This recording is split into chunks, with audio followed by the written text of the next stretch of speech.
Marcy. Something I don't understand is that according to Ron, if you do something bad, you get a bad flow in return, right? That was hammered in my head from a very young age to the point that it gave me nightmares. Unless what Ron said is simply baloney, but I've heard that saying in other words from different people. So why is the Church of Scientology still standing when it has done so many bad things to others?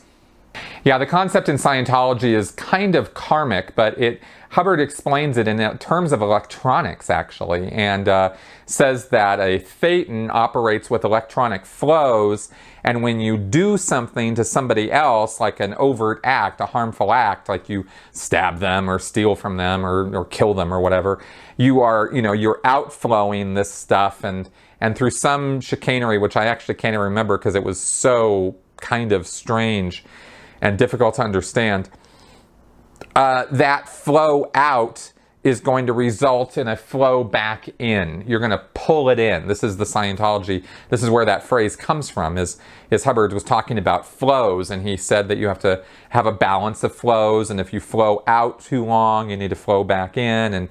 And he explained all kinds of things, communication or perception or committing harmful acts. All of these could be explained in terms of flows in and out. And flows, the concept of flows, electronic flows in and out, are very, very important to some basic explanations of how and why auditing works, right? Now, it's all kind of goofy and really in the end is malarkey as far as I'm concerned, so I'm not going to even try to break all these weird esoteric concepts down for you except in the simple terms I've already given. So that being what it is,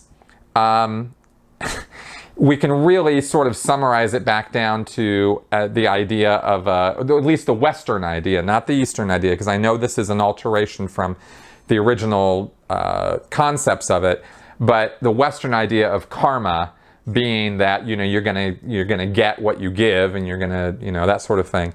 It is baloney.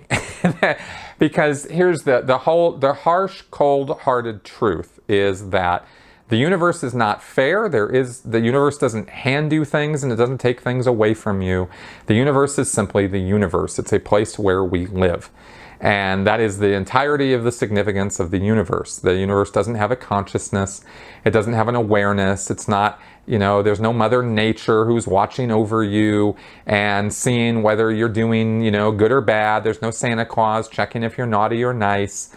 This stuff just isn't how things work. So you can use as much confirmation bias as you want to explain how good things happen to you some days and bad things happen to you other days. But, really in the end, you're just making shit up, because the universe is a pretty random place. Bad things happen to good people. Good things happen to bad people. And vice versa on both of those things, by the way. Bad things happen to bad people all the time. And good things happen to good people all the time. So you can find whatever you're looking for on this planet and in this life.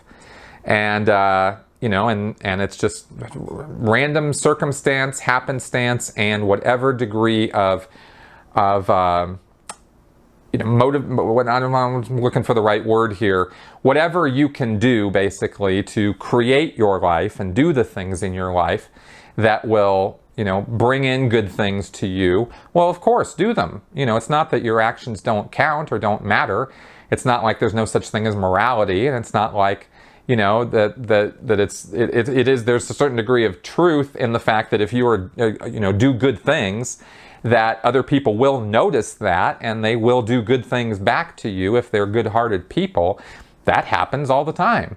So it's not like it doesn't matter what you do or something. That's not the moral of the story here. It's just that this idea that there's some cosmic scale keeping a balance of your life, and what the bad that you do is going to be somehow matched by some karmic sledgehammer. Things don't work out that way. So that's my take on that.